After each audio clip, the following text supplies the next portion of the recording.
This is the early edition, a curated weekday guide to major news and developments over the past 24 hours, curated by Stephen Watt and read by an automated voice. Published October 24, 2025 on Just Security, an essential resource for those shaping a just and secure world. Here's today's news. Israel-Hamas war ceasefire. 195 bodies have been returned to Gaza by Israeli authorities in exchange for the bodies of 13 Israeli hostages over the last 11 days. The forensic team at Gaza's Nasser Hospital said it is working with almost no resources to identify the bodies and assess signs of mistreatment and torture. What is happening in Gaza is an international forensic emergency, said Michael Polinen, a forensic pathologist at the University of Toronto. Based on images of the injured bodies, there is an imperative for complete medical autopsies. Lucy Williamson reports for BBC News. It will take around 20 to 30 years to clear the surface of Gaza of unexploded ordnance, according to aid group Humanity and Inclusion. If you're looking at a full clearance, it's never happening. It's subterranean. We will find it for generations to come, an explosive ordnance disposal expert from Humanity and Inclusion said. More than 53 deaths caused by lethal remnants have been recorded since October 2023, which is thought to be a huge underestimate by several aid groups. Emma Farge reports for Reuters. Vice President J.D. Vance said yesterday that the task of disarming Hamas was going to take some time, and it's going to depend a lot on the composition of the international security force, which has yet to be formed.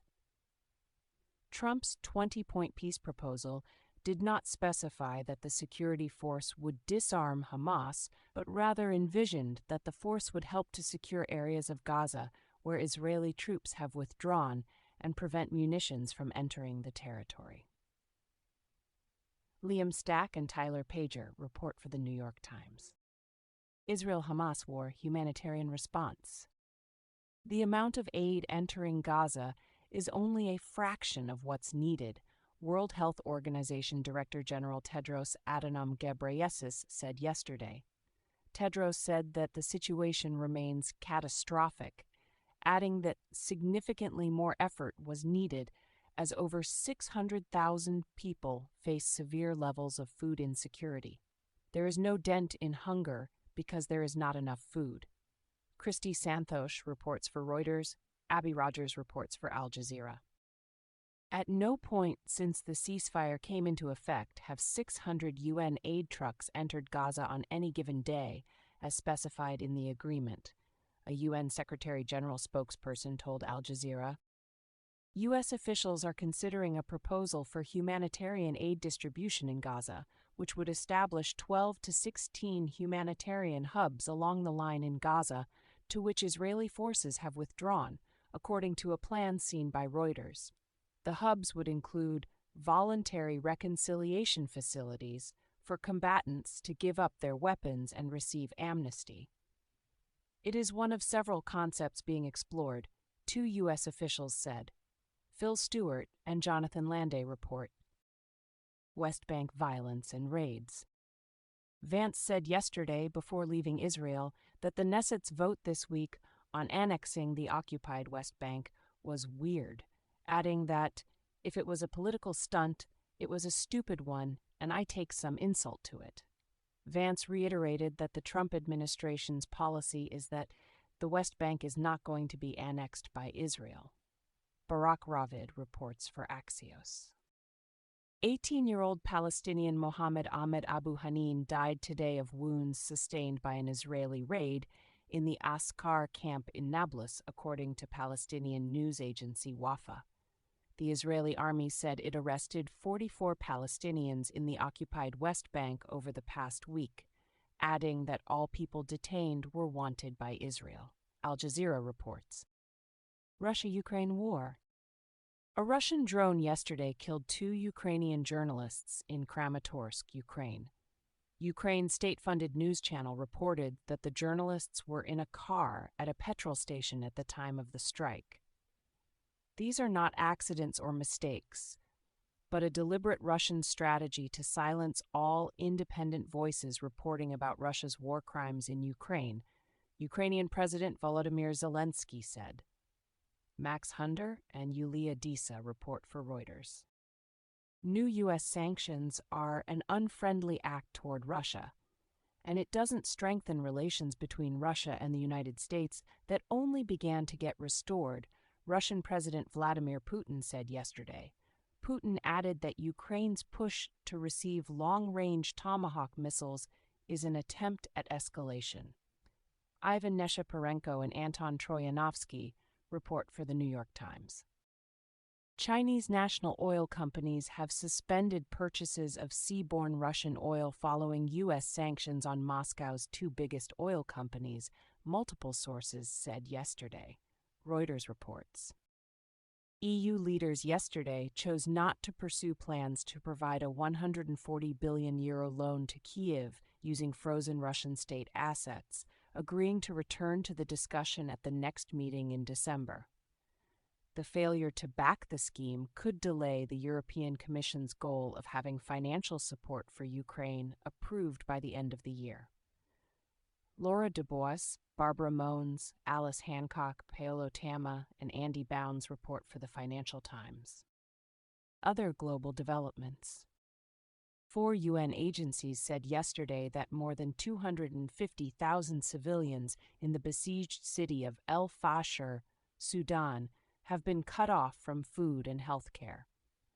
Health facilities have collapsed, and thousands of children suffering from severe acute malnutrition are now without treatment, the agencies said in a joint statement.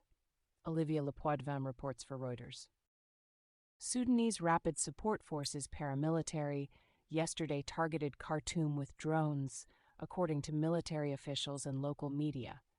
The Sudanese military intercepted the drones, which caused no damage. Fayab Belgasim reports for AP News. Belgium yesterday endorsed Morocco's proposal for Western Sahara to have autonomy under Moroccan sovereignty, saying in a joint declaration it is the most adequate, serious, credible, and realistic basis to reach a political solution to the Western Sahara issue. Reuters reports. Israeli airstrikes yesterday killed 4 people in eastern and southern Lebanon, according to Lebanon's Ministry of Health. The Israeli military said that it had attacked sites linked to Hezbollah, including a military camp and a site for the production of missiles. Al Jazeera reports. U.S. immigration developments. Trump announced yesterday that he had called off a federal government surge in San Francisco, without specifying whether he was referring to the deployment of ICE agents, Customs and Border Protection agents, or the National Guard. Trump said on social media that he stopped the action at the request of friends in the Bay Area, such as Salesforce Chief Executive Mark Benioff, adding, "I spoke to San Francisco Mayor Lurie last night, and he asked, very nicely, that I give him a chance to see if he can turn it around." Heather Knight, Sumya Karlamangla, and Sean Hubler report for the New York Times. Terry Che and Christopher Weber report for AP News. U.S. Caribbean and Pacific operations.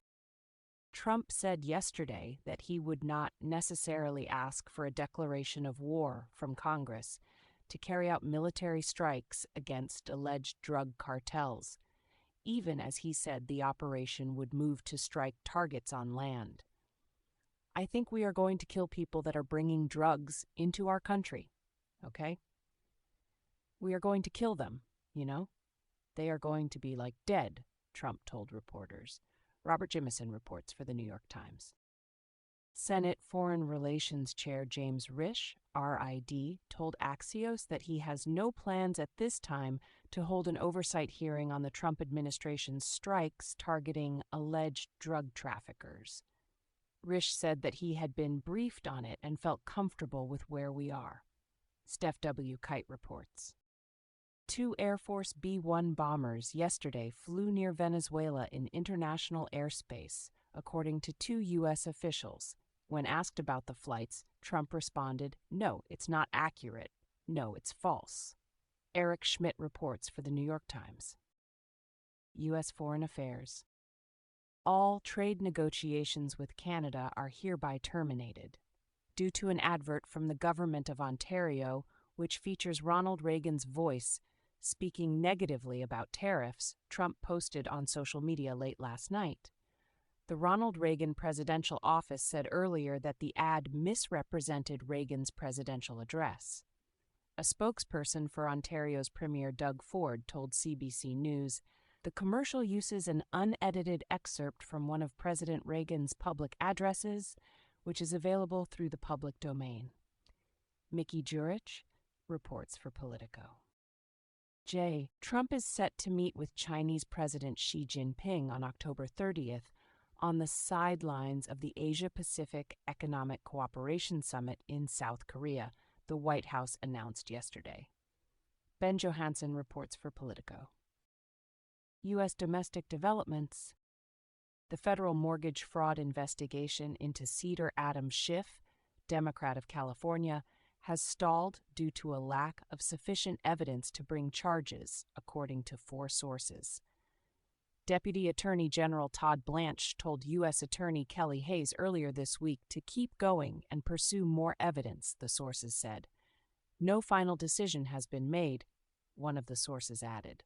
Ryan J. Riley, Kristen Welker, Michael Kosnar, and Carol E. Lee report for NBC News. Prosecutors who investigated New York Attorney General Letitia James for possible mortgage fraud found evidence that undermines some of the allegations in James's indictment, sources told ABC News.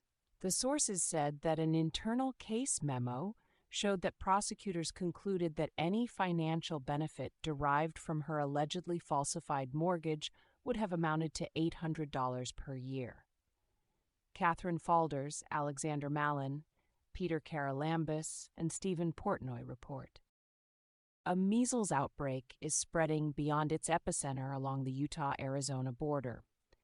David Heaton, a public health information officer for the health department, said that given the low vaccination rates in Mojave County, Washington County, and Iron County, we were preparing for a measles outbreak, adding, "It was a matter of time before it came here." Heaton said that most of the cases so far are among unvaccinated school-age children. Erica Edwards reports for NBC News. Trump administration actions. Trump on Wednesday pardoned Changpeng Zhao, the convicted founder of the crypto exchange Binance. The company had pleaded guilty in 2023 to violating U.S. anti-money laundering requirements and was banned from operating in the country. Trump has exercised his constitutional authority by issuing this pardon for Mr. Zhao, who was prosecuted by the Biden administration in their war on cryptocurrency, the White House said. The Biden administration's war on crypto is over. Rebecca Ballhaus, Josh Dawsey, Patricia Kausman, and Angus Berwick report for the Wall Street Journal. Interior Secretary Doug Burgum yesterday announced that plans to introduce oil and gas drilling to the coastal plain of Alaska's Arctic National Wildlife Refuge have been finalized. Becky Borer reports for AP News. Trump administration litigation. Plaintiffs in a lawsuit against the Homeland Security Department concerning the tactics used by federal agents in Chicago said that senior Border Patrol official Gregory Bovino had violated a court order by apparently throwing tear gas into a crowd without justification on Thursday. A federal judge had previously issued an order banning ICE agents from deploying tear gas and other chemical agents on a crowd without 2 warnings. Julie Bosman reports for the New York Times. In case you missed it, yesterday on Just Security. The ICJ's advisory opinion on Israel's obligations towards UNRWA and other international organizations in the occupied territories, Key Issues by Eliav Lieblich. The Caribbean Strikes and the Collapse of Legal Oversight in U.S. Military Operations by Sarah Harrison and Mark Nevitt. When Sexism Endangers Lives, in Israel Sidelining Women Comes at the Cost of Security by Yofi Tirosh. Thank you for listening to Just Security's early edition today, October 24th, 2025. If you enjoy listening, Just Security's analytic articles are also available in audio form on the justsecurity.org website. To stay up to date on Just Security's analysis of law, policy, and current events, go to justsecurity.org, subscribe to Just Security on Substack, and follow us on LinkedIn, Blue Sky, Facebook, and Threads.